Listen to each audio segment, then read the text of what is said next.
Hi friends, समित life maker YouTube channel पे आप लोगों का स्वागत है। देखिए दोस्तों, आज के इस सेशन में हम लोग करने वाले हैं दोस्तों पॉलिटी, दोस्तों भारत के राज्य व्यवस्था का दोस्तों पूर्वावलोकन क्वेश्चन, दोस्तों घटना चक्र का पूर्वावलोकन, प्रीवियस ईयर का क्वेश्चन दोस्तों, जो अभी तक में दोस्तों एग्जाम हुए हैं पूरे भारत में दोस्तों। जहाँ जहाँ दोस्तों आपका मतलब ये पॉलिटी से क्वेश्चन पूछा गया फ्रेंड्स, सारे क्वेश्चन का दोस्तों इस बुक में संकलन किया गया फ्रेंड्स। जिसका कि दोस्तों अभी तक में देखिए हम लोग कितना चैप्टर खत्म कर चुके हैं। अभी तक में देखिए दोस्तों ये टोटल 16, 17, 18, 19 ये सब टोटल दोस्तों टॉपिक हम लोग खत्म कर चुके हैं दोस्तों। देखिए संसद का दोस्तों लोकसभा दोस्तों 21 नंबर चैप्टर तक अभी हम लोग का खत्म हो चुका है फ्रेंड्स। और आज दोस्तों हम लोग करने वाले 22 नंबर चैप्टर राज्यसभा, संसद का दूसरा जो रहता है दोस्तों महत्वपूर्ण भाग, वो है राज्यसभा, ये करेंगे आज। देखिए फ्रेंड्स, जो अभी तक मेरे पिछले वाले वीडियो को नहीं देखें वो जाकर जरूर देखिए, क्योंकि यहाँ पे आगामी जो परीक्षा भी आने वाली शिक्षक भर्ती या बीपीएससी का या कोई भी परीक्षा जहाँ भी आपका पॉलिटी से क्वेश्चन पूछा जाता है फ्रेंड्स, वहाँ आपके लिए बहुत ही महत्वपूर्ण रहने वाला है दोस्तों। तो आज हम लोग का सेशन दोस्तों राज्य व्यवस्था, राज्यसभा दोस्तों। देखिए फ्रेंड्स, सबसे पहले देखिए दोस्तों इसका जो जितना सारा थ्योरी हो सकता है सारा थ्योरी पहले कंप्लीट करते हैं फ्रेंड्स। जस्ट थ्योरी के बाद इसका टोटल क्वेश्चन दोस्तों हम लोग खत्म कर लेंगे फ्रेंड्स। तो हम लोग स्टार्ट करते हैं। देखिए, संसद के उच्च सदन को राज्यसभा कहते हैं फ्रेंड्स, ये तो आप लोग को पता होगा। संसद के जो उच्च सदन होता है उसको राज्यसभा और निम्न सदन को लोकसभा कहते हैं। इस सदन की अधिकतम सदस्य संख्या दोस्तों 250 से निर्धारित की गई दोस्तों। इसकी संख्या जो है दोस्तों 2.5 से निर्धारित की गई है। और अनुच्छेद 80 के अनुसार राज्यसभा राज्यों और संघ राज्य क्षेत्रों के 238 से अनाधिक निर्वाचित अप्रत्यक्ष रूप से तथा राष्ट्रपति द्वारा मनोनीत 12 सदस्यों से मिलाकर बनेगी दोस्तों। 238 दोस्तों निर्वाचित होता है फ्रेंड्स और 12 दोस्तों मनोनीत किया जाता है दोस्तों राष्ट्रपति के द्वारा। वर्तमान में 12 मनोनीत और 233 निर्वाचित सदस्य सहित राज्यसभा की कुल सदस्य संख्या 245 है फ्रेंड्स। राष्ट्रपति द्वारा नामांकित किए जाने वाले सदस्य ऐसे व्यक्ति होंगे जिन्हें साहित्य, विज्ञान, कला, समाज सेवा में विशेष ज्ञान या व्यवहारिक अनुभव हो। राज्यसभा में प्रत्येक राज्य के प्रतिनिधियों का निर्वाचन उस राज्य की विधानसभा के निर्वाचित सदस्यों द्वारा किया जाता है। राज्यसभा के लिए निर्वाचन अनुपातिक प्रतिनिधित्व पद्धति के अनुसार एकल संक्रमणीय मत द्वारा राज्यसभा के लिए निर्वाचित अनुपातिक प्रतिनिधित्व पद्धति के अनुसार एकल संक्रमणीय मत द्वारा किया जाता है दोस्तों। राज्यसभा का विघटन नहीं होता दोस्तों। यह एक अस्थायी सदन फ्रेंड्स, यह एक अस्थायी सदन है। राज्यसभा के यथासंभव निकटतम 1/3 सदस्य लोग प्रत्येक 2 वर्ष की समाप्ति पर सेवानिवृत्त हो जाते हैं। इस प्रकार इसके सदस्यों का कार्यकाल 6 वर्ष का होता है दोस्तों। राज्यसभा का सदस्य होने के लिए न्यूनतम आयु दोस्तों 30 वर्ष होनी चाहिए फ्रेंड्स। राज्यसभा का सदस्य होने के लिए न्यूनतम 30 वर्ष होनी चाहिए। और राज्यसभा का सभापति राज्यसभा का सदस्य नहीं होता है फ्रेंड्स। राज्यसभा का सभापति राज्यसभा का सदस्य नहीं होता है। भारत का उपराष्ट्रपति राज्यसभा का पदेन सभापति होता है दोस्तों। और भारत का उपराष्ट्रपति देखिए दोस्तों, भारत का उपराष्ट्रपति राज्यसभा का पदेन सभापति होता है। जब उपराष्ट्रपति राष्ट्रपति के रूप में कार्य करता है दोस्तों, जब उपराष्ट्रपति राष्ट्रपति के रूप में कार्य करता है तो उसे राज्यसभा के सभापति के रूप कोई वेतन या भत्ता नहीं मिलता है दोस्तों। जब उपराष्ट्रपति राष्ट्रपति के रूप में कार्य करता है दोस्तों तो उसे राज्यसभा के सभापति के रूप में कोई वेतन या भत्ता नहीं मिलता है। इस अवधि में वह राष्ट्रपति को मिलने वाले वेतन एवं भत्ते प्राप्त करता है दोस्तों। राज्यसभा अपने दोस्तों अपने सदस्यों में से एक उपसभापति चुनती है। उपसभापति अपना त्यागपत्र सभापति को देता है।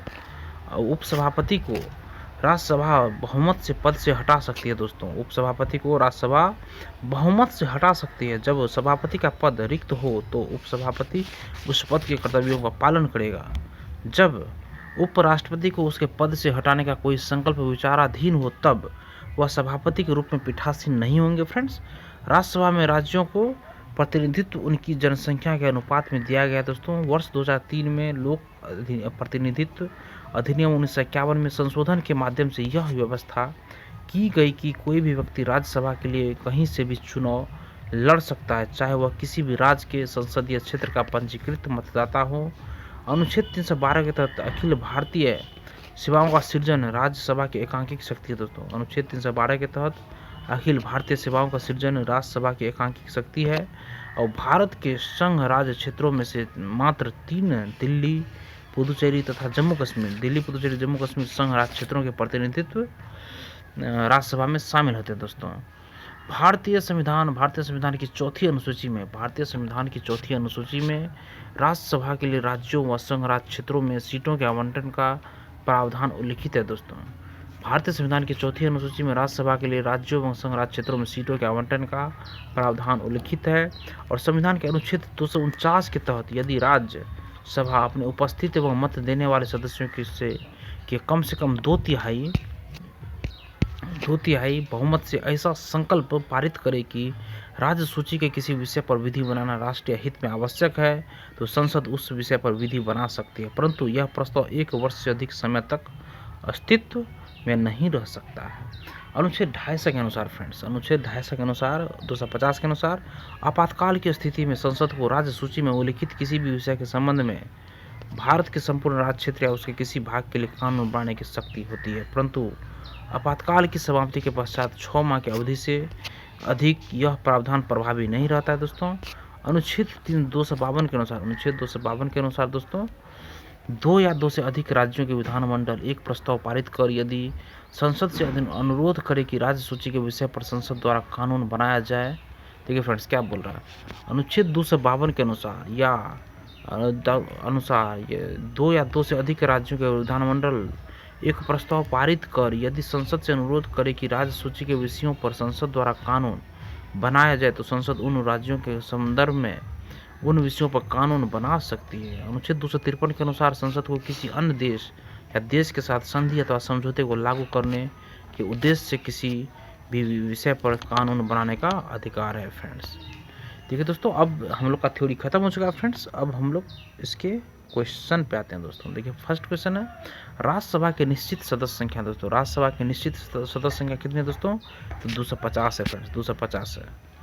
राज्यसभा की निश्चित अधिकतम सदस्य संख्या 250 है, जिसमें राज्यों संघीय क्षेत्रों से 238 से अधिक अनाधिक सदस्य और राष्ट्रपति द्वारा साहित्य, विज्ञान, कला और समाज सेवा के क्षेत्र से मनोनीत 12 सदस्य हो सकते हैं। वर्तमान में राज्यसभा में कुल 245 सदस्य हैं, जिसमें 225 सदस्य आपको राज्य विधानसभाओं के सदस्यों द्वारा, 8 संघीय क्षेत्र, 3 दिल्ली, 1 पुदुचेरी और 4 जम्मू एवं कश्मीर से एकल संक्रमणीय मत पद्धति से निर्वाचित होते हैं, जबकि 12 सदस्य राष्ट्रपति द्वारा मनोनीत किए जाते हैं फ्रेंड्स। नेक्स्ट क्वेश्चन देखिए, राज्यसभा में होते हैं राज्यसभा में दोस्तों देखिए 250 सदस्य, राज्यसभा में 250 सदस्य, जिनमें से 12 सदस्य भारत के राष्ट्रपति द्वारा मनोनीत किए जाते हैं दोस्तों। देखिए राज्यसभा में दोस्तों 250 सदस्य होते हैं, जिसमें से 12 सदस्य भारत के राष्ट्रपति द्वारा मनोनीत किए जाते हैं फ्रेंड्स।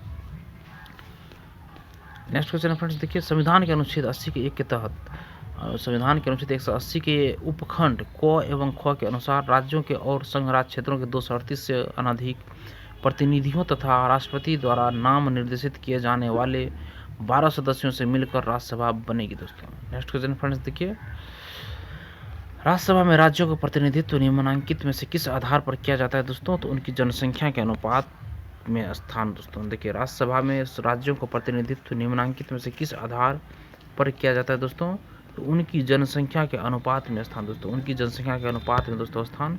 राज्यसभा में राज्यों का प्रतिनिधित्व निम्नलिखित में से किया जाता है दोस्तों, उनकी जनसंख्या के अनुपात में स्थान पे दोस्तों।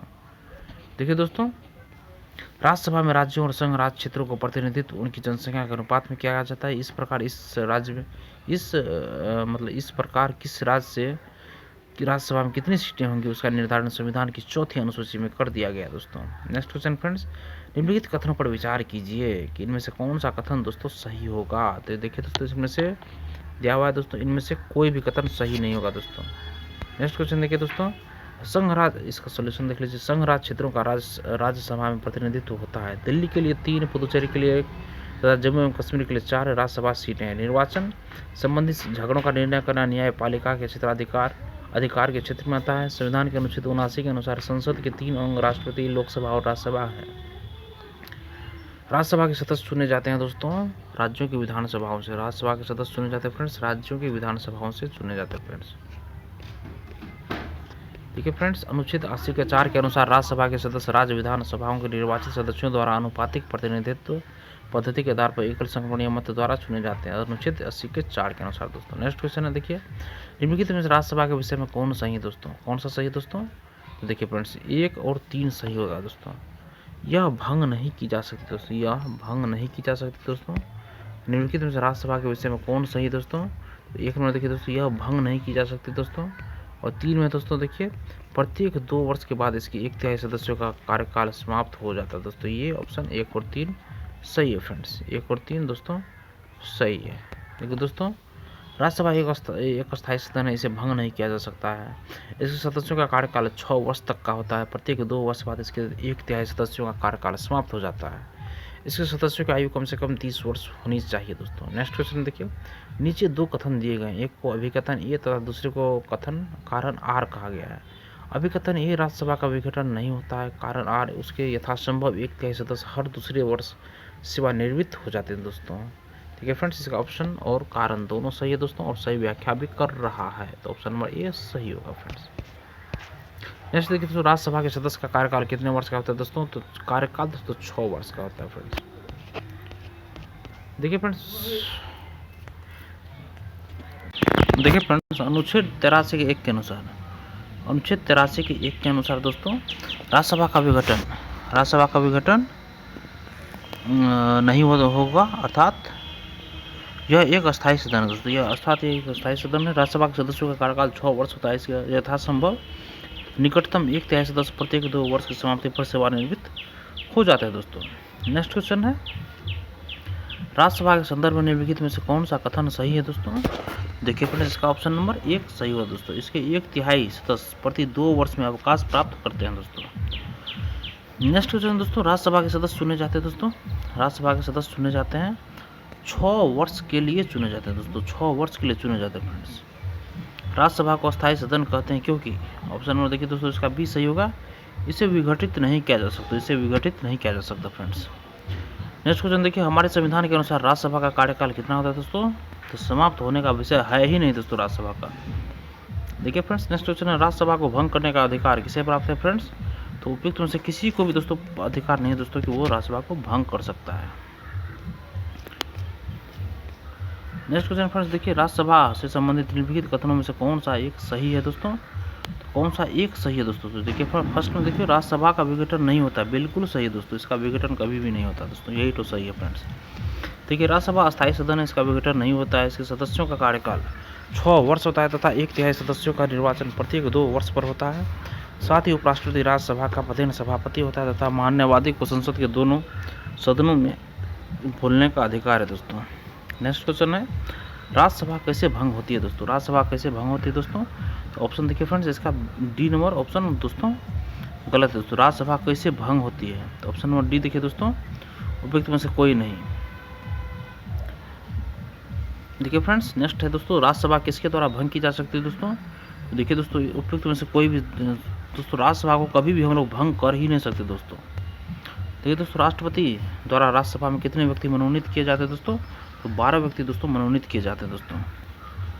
देखिए फ्रेंड्स, 80 के 1 के अनुसार, अनुच्छेद 80 के 1 के क एवं अनुच्छेद 80 के 3 के अनुसार राष्ट्रपति द्वारा राज्यसभा में 12 व्यक्ति मनोनीत किए जाते हैं, जिन्हें साहित्य, विकास, विज्ञान, कला और समाज सेवा के क्षेत्र में विशेष ज्ञान तथा व्यावहारिक अनुभव प्राप्त हो फ्रेंड्स। नेक्स्ट क्वेश्चन देखिए दोस्तों, राष्ट्रपति मनोनीत कर सकता है दोस्तों, राष्ट्रपति मनोनीत कर सकता है फ्रेंड्स, राष्ट्रपति मनोनीत कर सकता है। ऑप्शन नंबर डी देखिए, इसका सही होगा, राज्यसभा में 12 सदस्य दोस्तों, राज्यसभा में 12 सदस्य राष्ट्रपति मनोनीत कर सकता है फ्रेंड्स। नेक्स्ट क्वेश्चन देखिए, राज्यसभा के सदस्य बनने हेतु अर्हताओं के संदर्भ में निम्नलिखित अभिकथनों पर विचार कीजिए तथा उसके नीचे दिए कोट को सही उत्तर चुनिए दोस्तों। कौन सा कथन दोस्तों सही होगा? देखिए, कम से कम उम्र दोस्तों 30 वर्ष होनी चाहिए, बिल्कुल सही है। जहाँ से अभ्यर्थी को निर्वाचित किया जाना है उस राज्य की मतदाता सूची में मतदाता के रूप में पंजीकृत होना चाहिए। जहाँ से अभ्यर्थी को निर्वाचित किया जाना है उस राज्य की मतदाता सूची में मतदाता के रूप में पंजीकृत होना चाहिए दोस्तों, ऐसा तो कोई नियम है ही नहीं दोस्तों। देखिए 3 में राज्यसभा के अंतर्गत लाभ का पद धारित नहीं होना चाहिए, तो सही है दोस्तों। देखिए फ्रेंड्स, दिए गए अभिकथनों में 2 गलत है दोस्तों, इसमें गलत है दोस्तों, 2 नंबर गलत है दोस्तों। 1 और क्या बोलते हैं 1 और 3 सही दोस्तों, ऑप्शन नंबर 20 का सही है। 1 और 3 2 ऑप्शन दोस्तों गलत है। देखिए फ्रेंड्स, दिए गए अभिकथनों में अभिकथन 2 गलत है। राज्यसभा के लिए लोक प्रतिनिधित्व अधिनियम 1951 यथा संशोधित के अनुसार व्यक्ति का नाम किसी भी संसदीय निर्वाचन क्षेत्र से मतदाता के रूप में पंजीकृत होना चाहिए। 6 अप्रैल 2003 से पहले यह आवश्यक था कि प्रत्याशी का नाम जिस राज्य की मतदाता सूची में हो वहीं से राज्यसभा का चुनाव लड़ सकता है, परंतु 2003 के संशोधन अधिनियम द्वारा इसमें परिवर्तन कर दिया गया, अर्थात अब उसी राज्य की मतदाता सूची में नाम होना आवश्यक नहीं है दोस्तों। नेक्स्ट क्वेश्चन है फ्रेंड्स, राज्यसभा के चुनाव के लिए अपेक्षित न्यूनतम आयु कितनी है दोस्तों?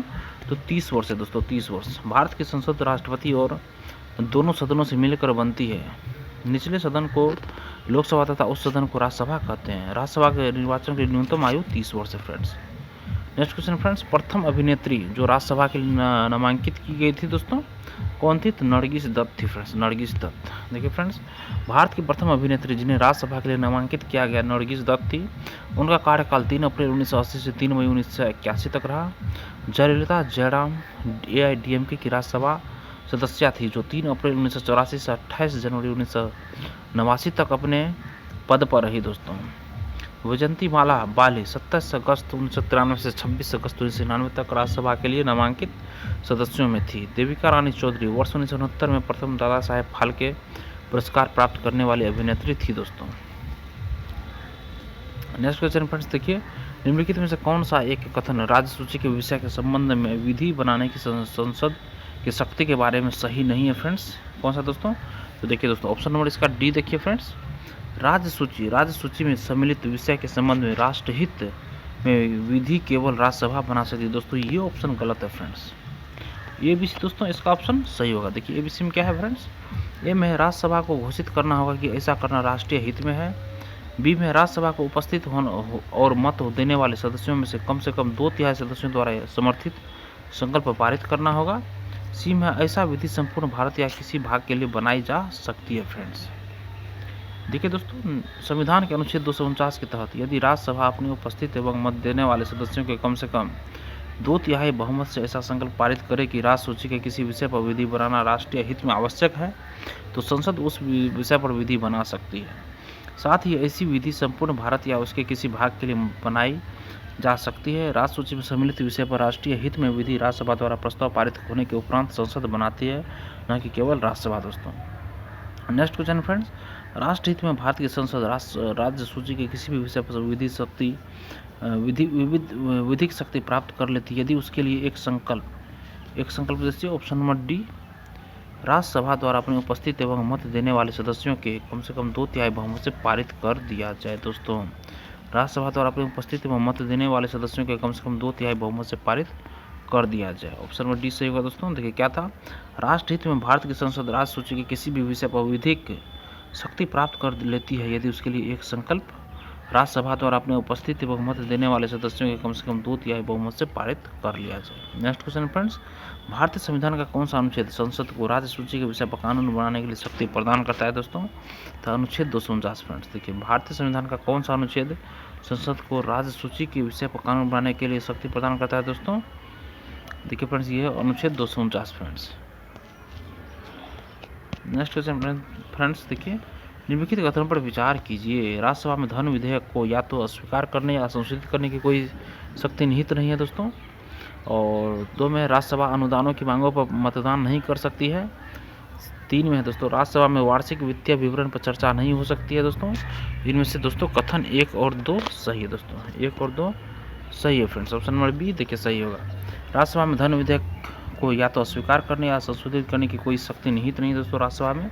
और 2 में देखिए राज्यसभा अनुदानों की मांगों पर मतदान नहीं कर सकती है दोस्तों।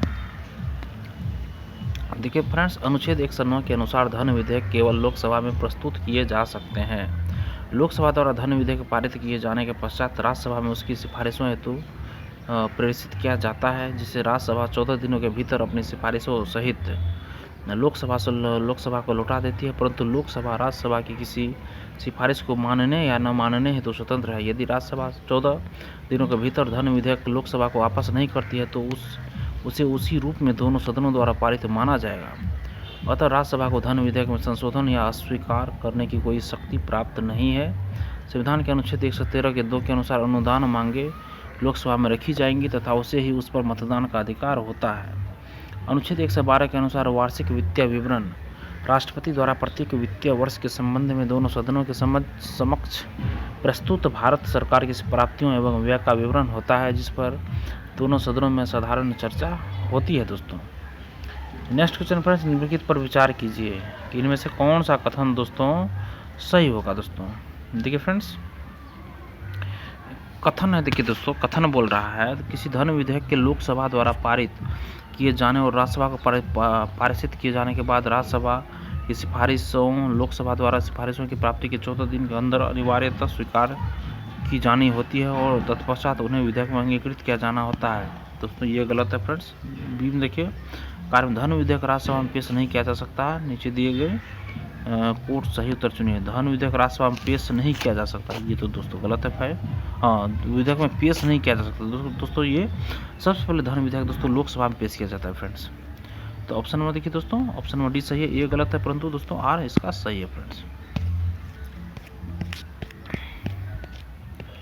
नेक्स्ट क्वेश्चन फ्रेंड्स देखिए, निम्नलिखित में से कौन सा विधेयक राज्यसभा में प्रथम बार प्रस्तावित नहीं किया जा सकता दोस्तों। तो धन विधेयक दोस्तों, धन विधेयक।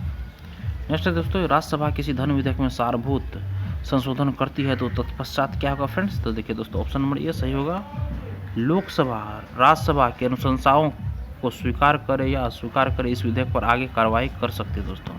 देखिए राज्यसभा किसी धन विधेयक में सारभूत संशोधन करती है, राज्यसभा किसी धन विधेयक में सारभूत संशोधन करती है तो तत्पश्चात क्या होगा फ्रेंड्स। तो देखिए लोकसभा राज्यसभा की अनुशंसाओं को स्वीकार करे या अस्वीकार करे इस विधेयक पर आगे कार्रवाई कर सकती है दोस्तों। नेक्स्ट क्वेश्चन देखिए दोस्तों, ये देखिए सब इसका सोल्यूशन है। संविधान के अनुच्छेद 109 के 2 के अनुसार लोकसभा राज्यसभा की अनुशंसाओं को या तो स्वीकार करेगी या उनमें से किसी सभी या किन्हीं को अस्वीकार करेंगी, क्योंकि धन विधेयक के बारे में लोकसभा को विशेष प्राधिकार संविधान द्वारा प्रदत्त है। नेक्स्ट क्वेश्चन फ्रेंड्स, निम्न में से कौन सी शक्तियाँ लोकसभा को राज्यसभा की तुलना में अनन्य रूप से प्राप्त है दोस्तों। निम्न में से कौन सी शक्तियाँ लोकसभा को राज्यसभा के तुलना में अनन्य रूप से प्राप्त है दोस्तों। तो देखिए फ्रेंड्स इसका ऑप्शन 1, 2, 3 सही है दोस्तों। देखिए एक हो गया दोस्तों, धन विधेयक या वित्त विधेयक केवल लोकसभा में प्रस्तुत किया जा सकता है। 2 है दोस्तों, धन विधेयक के निरस्तीकरण अथवा संशोधन के संबंध में। और दोस्तों देखिए 3 में है दोस्तों, मंत्रिपरिषद के उत्तरदायित्व के संबंध में दोस्तों क्या बोला, निम्नलिखित कौन सी शक्तियाँ लोकसभा को राज्यसभा की तुलना में अनन्य रूप से प्राप्त है दोस्तों। अनन्य रूप से प्राप्त है दोस्तों, तो 1, 2, 3 शक्तियाँ दोस्तों अनन्य रूप से प्राप्त है। धन विधेयक या वित्त विधेयक केवल लोकसभा में प्रस्तुत किया जा सकता है दोस्तों, और धन विधेयक के निरस्तीकरण अथवा संशोधन के संबंध में दोस्तों, और मंत्रिपरिषद के उत्तरदायित्व के संबंध में दोस्तों कि लोकसभा को राज्यसभा से तुलना में अनन्य शक्ति प्राप्त है फ्रेंड्स। नेक्स्ट क्वेश्चन फ्रेंड्स देखिए, इसका सोल्यूशन है। धन विधेयक के प्रस्तुतिकरण एवं उसके निरस्तीकरण एवं संशोधन के संबंध में अनुच्छेद 109 तथा मंत्रिपरिषद के उत्तरदायित्व के संबंध में अनुच्छेद 75 के 3 के लोकसभा को राज्यसभा की तुलना में अनन्य रूप से शक्तियाँ प्राप्त है। अखिल भारतीय सेवाओं के सृजन अनुच्छेद 312 के संबंध में राज्यसभा को अनन्य शक्ति प्राप्त है फ्रेंड्स। नेक्स्ट क्वेश्चन है देखिए दोस्तों, निम्नलिखित विशेषाधिकारों से कौन से भारत के संविधान द्वारा राज्यसभा को प्रदान किए गए दोस्तों। तो देखिए फ्रेंड्स ऑप्शन नंबर देखिए फ्रेंड्स 20 का सही होगा, संसद को राज्य सूची में नियम बनाने और एक अथवा एकाधिक अखिल भारतीय सेवाओं का सृजन करने हेतु सशक्त बनाने के लिए एक प्रस्ताव पारित करना दोस्तों। ये ऑप्शन बी दोस्तों सही है दोस्तों। देखिए फ्रेंड्स, अनुच्छेद 249 के तहत राज्यसभा यदि अपने उपस्थित एवं मत देने वाले सदस्यों के 2/3 बहुमत द्वारा राज्य सूची के किसी विषय पर कानून बनाने के लिए प्रस्ताव पारित कर दें तो संसद उस पर कानून बना सकती है। इसी प्रकार यदि राज्यसभा अनुच्छेद 312 के तहत अखिल भारतीय सेवाओं की स्थापना, जिसमें न्यायिक सेवा भी शामिल हैं, के लिए यदि उपस्थित और मत देने वाले सदस्यों में से 2/3 सदस्यों के समर्थन से संकल्प पारित कर दें तो संसद ऐसी सेवाओं की स्थापना कर सकेगी दोस्तों। नेक्स्ट क्वेश्चन फ्रेंड्स, भारतीय संविधान के अंतर्गत निम्नलिखित में से कौन सा अनुच्छेद संसद को राज्य सूची के विषय के संबंध में विधि बनाने की शक्ति प्रदान करता है दोस्तों। ये दोस्तों अनुच्छेद 249। देखिए भारतीय संविधान के अनुच्छेद निम्नलिखित कौन सा अनुच्छेद संसद को राज्य सूची के विषय के संबंध में विधि बनाने की शक्ति प्रदान करता है दोस्तों। तो अनुच्छेद 249 फ्रेंड्स। देखिए निम्नलिखित में से किसके संबंध में राज्यसभा का अनन्य अधिकार है दोस्तों। तो देखिए फ्रेंड्स इसका ऑप्शन नंबर सी सही है दोस्तों, एक नई अखिल भारतीय सेवा सृजन हेतु संस्तुति करना। निम्नलिखित में किसके संबंध में राज्यसभा का अनन्य अधिकार है फ्रेंड्स। तो एक नई अखिल भारतीय सेवाएं सृजन हेतु संस्तुति करना। देखिए फ्रेंड्स, भारतीय संविधान के अनुच्छेद 312 के तहत एक नई अखिल भारतीय सेवा के सृजन हेतु संस्तुति करना राज्यसभा का अनन्य अधिकार है।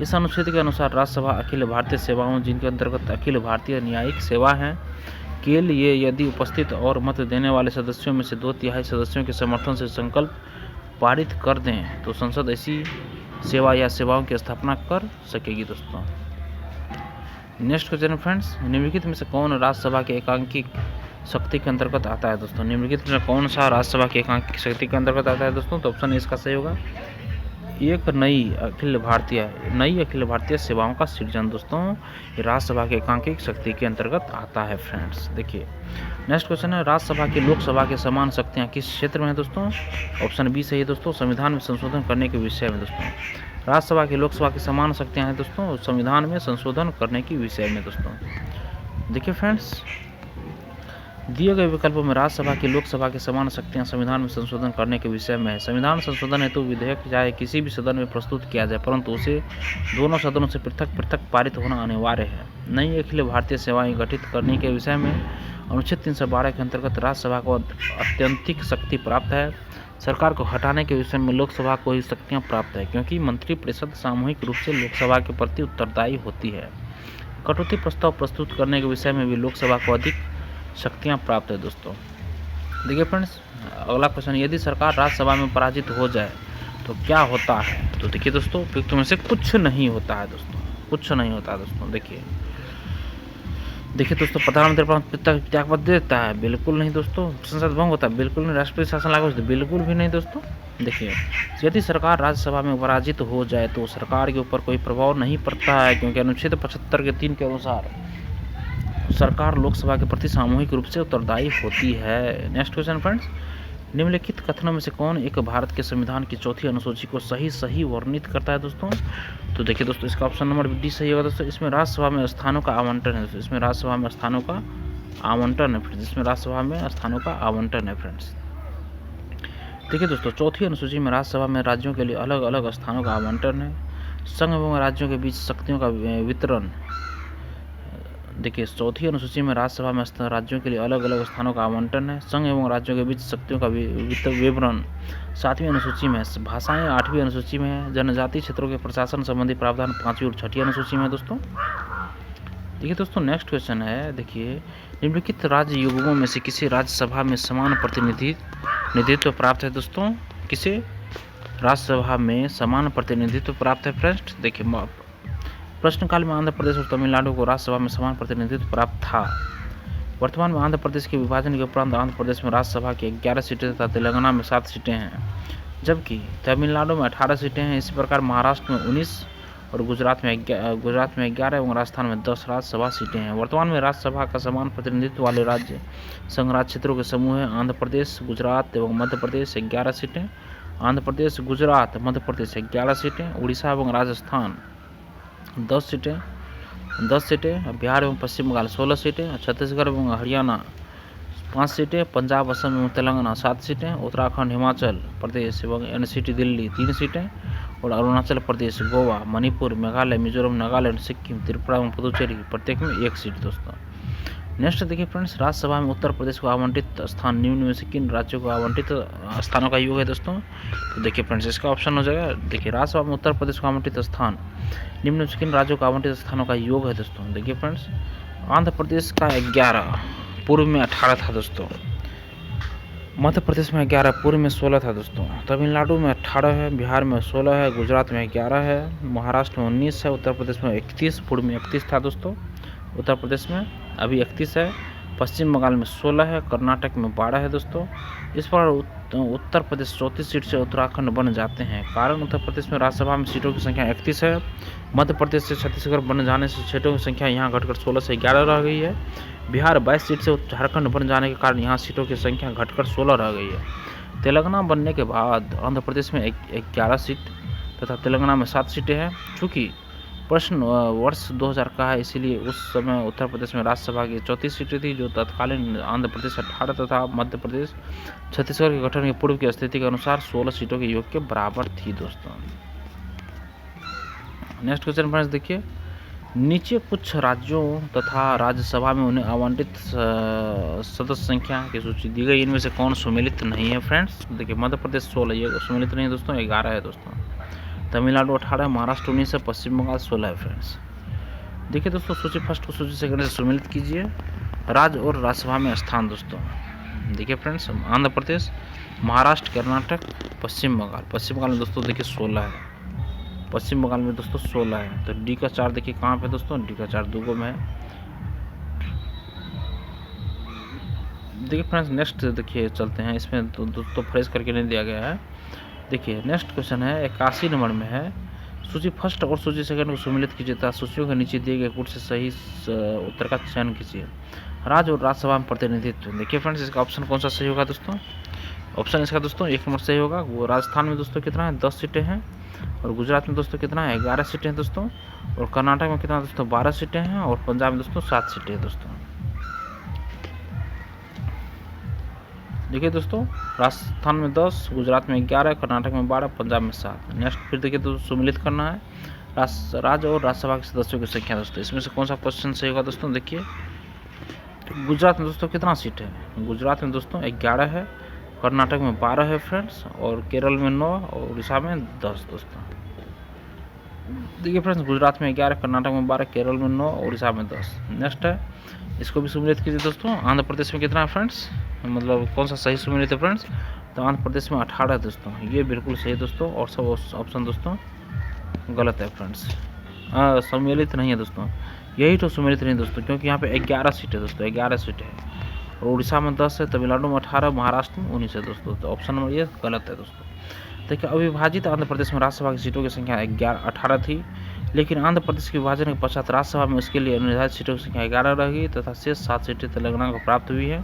शेष विकल्प सभी सही सुमेलित है दोस्तों। नेक्स्ट क्वेश्चन देखिए, निम्नलिखित में से किस राज्य ने राज्यसभा के लिए निर्वाचित सदस्यों की संख्या सबसे कम है दोस्तों, किस राज्य में, तो हिमाचल प्रदेश में दोस्तों।